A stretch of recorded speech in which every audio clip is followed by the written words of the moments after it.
we had a cat named Cricket, big old tomcat, gray tabby cat, sweetest cat in the world. And my dad, who came from the country in Tennessee, had a strict no pets in the house rule. Okay. So this cat stayed in the garage, I think, most of the time, and probably prowled around outside. I don't know. But I was such an early bird. I've always been an early riser. And I think my parents were so desperate to sleep in on a Saturday morning, because it was the only day my dad could sleep in, that they didn't want me coming in and bugging them. And so they made a little deal with me. This is back when I was like 4 and 5. If you will go get Cricket and bring him in, because Saturday morning cartoons were a big deal. It's the only time you saw cartoons back to back to back, right? Everybody from my era, I know, remembers Saturday morning.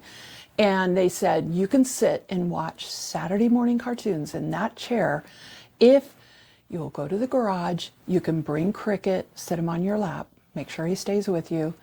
And that's when I was allowed to have the cat in the house. Their sheer desperation to be able to sleep in. So next thing you know, we moved to the country. We decided to move to the country, get horses. This is a lifelong dream of my mother's, and we all love the idea. So we moved. And when I say to the country, I'm not talking about like a beautiful rolling hill landscape. This is in the desert in California, okay? It is north of LA in a place near Palmdale, a little tiny place called Agua Dulce. That wasn't even our mailing address. It's made mostly of lava rock and dirt, and it's desert, okay? There is a famous place, if you're interested in looking it up, called Vasquez Rocks, which is in Agua Dulce, which is actually, I don't know if it's classified as a state park, but Hollywood loves it because it looks like you're on another planet, basically, and it has lots of lava rock formations, and they film lots of movies there. Always have. I could name off many, many movies that have been filmed there, and they're still filming there, and they do music videos there, commercials there. When I see it on TV, I'm always like, Vasquez Rocks.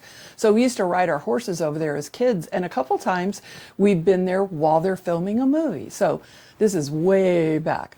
So now we've moved out into the country, and the funny story I was going to tell is there was a time we had chickens. We had a little chicken house, and Dad kept a big trash can full of chicken mash, the stuff they eat, and these were laying hens. And so my dad was cleaning up down at the hen house, and I'm hanging out, following him around, and he pulls this silver trash can away from the corner to clean it out, fill it up, whatever. And when he did, he discovered a whole family of little mice living behind the trash can. So, being the farm boy that he was, he said, Linda, go get the cat. Thinking Cricket is gonna love this. And I thought, wow, poor mice, but okay, I guess that's what you're supposed to do. So I run and get Cricket, and he goes, drop him, he'll see him. And I drop Cricket down by the mice, and Cricket like looks at the mice and runs for the house. The mice scatter in all directions. I don't know how that ended, but what I did know is that Cricket was not a hunter, okay? He was not a hunter cat.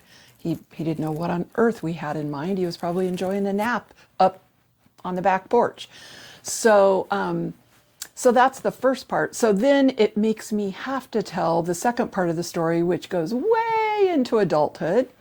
I had a cat, and I've written about him a few times on Instagram, Archie, Archibald Milton Rex, he just passed away 2 years ago now, and he was my favorite. And this is a cat who did live indoors, with me his entire life. I got him when he was 6 weeks old.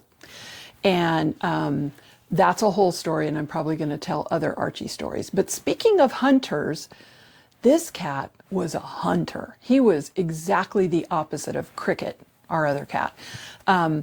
I don't know who taught him to hunt. Certainly wasn't me, although I did wrestle with him and make sure that he was, had good workouts. But at that time, the whole time I had Archie, I lived in an apartment complex, and he considered himself the custodian of the apartment complex. So every morning, 5 o'clock, he wants out and he circles and checks everything out. His main issue was intruders, other cats, or anybody that was coming around. And then he'd come back in and spend the day inside, usually when I was at work.